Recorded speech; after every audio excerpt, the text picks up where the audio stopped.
Mas há uma invitação para visitar o Oasis Farm. Nós estamos conscientes de o que a passa com o Oasis no último luna, não? Me que era de período onde nossa surge que tem efeito de tormenta tropical e de o Oasis há certo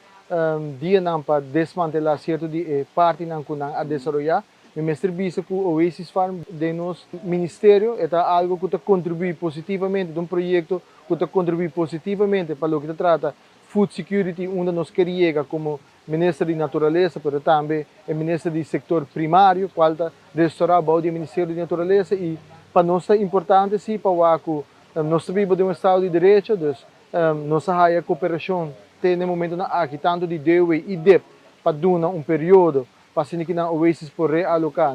uma na desenvolver quando não tem permisso para desenvolver o terreno aqui mas me quer sim que o projeto aqui está projeto hobby bonito e está contribui também na onde nós queremos como Aruba dia nós quer ter food security onde nós podemos alimentar nos próprios gente e me quer pensei nos ter para dar realce no projeto aqui para seguir dando empurre no setor primário e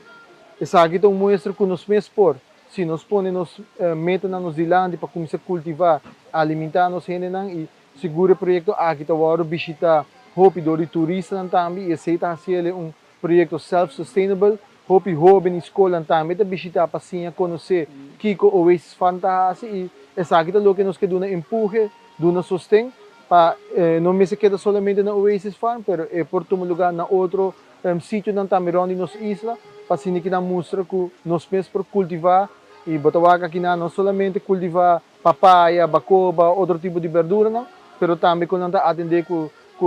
pato, cultura aqui galinha também me quer essa aqui a direção como isla nós temos curvar também para nos por alimentar nos mesmos. Me